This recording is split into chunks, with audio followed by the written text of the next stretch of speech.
Die Welt mit anderen Augen sehen. Das Fremde und Unbekannte erforschen, in andere Lebenswelten eintauchen und sich für andere Menschen engagieren.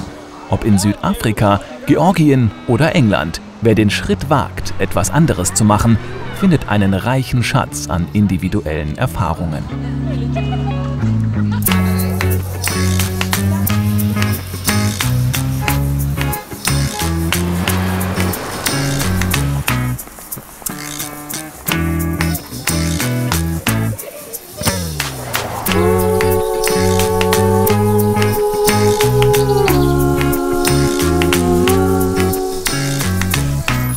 Mein Name ist Cornelius Storm, ich bin 21 Jahre alt, bin in Kiel geboren und mache gerade mein freiwilliges Jahr in Georgien, also in der Hauptstadt Georgiens in Tbilisi, an der einzigen Waldorfschule in Georgien und arbeite hier ein Jahr lang als Hausmeister, Gehilfe, als Lehrer, als Kinderbetreuer, als Nachhilfelehrer, als Mädchen für alles.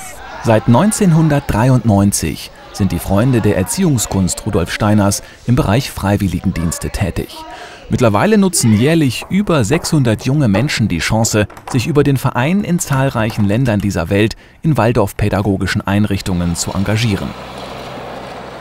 Sven arbeitet für 12 Monate zusammen mit Jakob in einem Kinderheim in allen Bereichen, wo Not am Mann ist. Für ihn hat das Jahr eine ganz spezielle Bedeutung.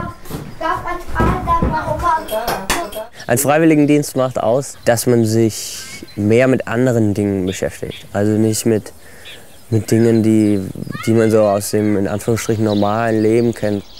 Ob nach der Schule, während des Studiums oder mit bereits abgeschlossener Berufsausbildung. Ein Freiwilligendienst ist eine unvergessliche Erfahrung und bietet Raum zur persönlichen Orientierung und Weiterentwicklung. Besonders reizvoll ist dabei das Erleben und Entdecken einer anderen Kultur, deren Sitten und Gebräuche. Georgien ist einfach das Paradies, das sagen sie selber.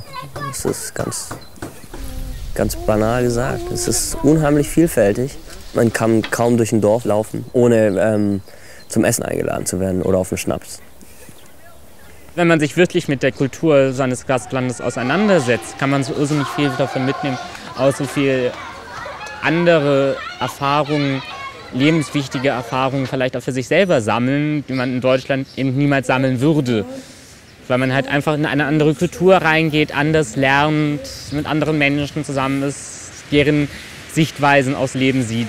Das Angebot an Dienststellen der Freunde der Erziehungskunst ist sehr vielfältig und reicht von Waldorfschulen über landwirtschaftliche Betriebe bis hin zur Arbeit mit Straßenkindern.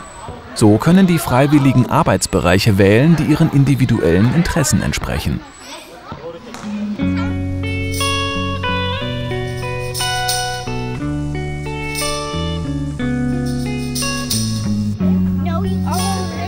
Ich bin Uta, ich bin 19 Jahre alt und komme aus Bochum.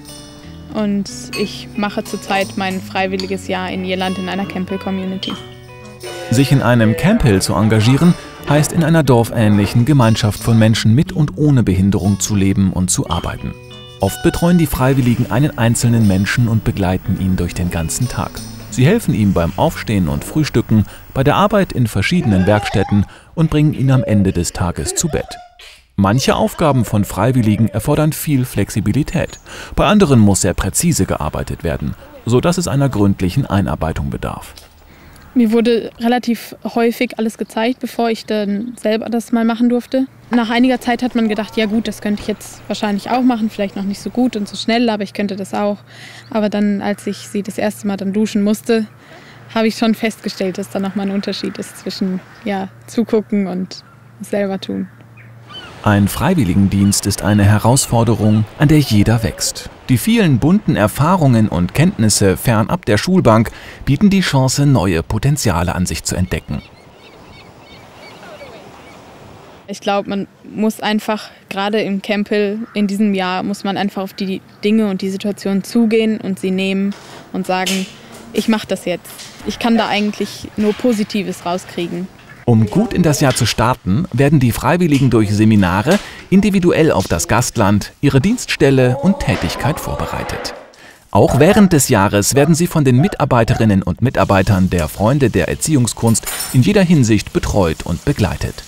Bei den Freunden fühle ich mich deshalb wohl, weil sie mich sehr gut begleiten, wirklich immer da sind, wenn irgendwie auch, man weiß halt einfach, man kann dort anrufen und da sitzt jemand im Büro oder man schreibt eine E-Mail und man bekommt auch eine Antwort. Inspiriert von den Erfahrungen und Erlebnissen im Ausland engagieren sich viele ehemalige Freiwillige auch danach in unterschiedlichen Bereichen. Sie sind gereifter, reflektierter und gehen bereichert in einen neuen Lebensabschnitt. Nutze auch du die Chance, andere Wege zu gehen.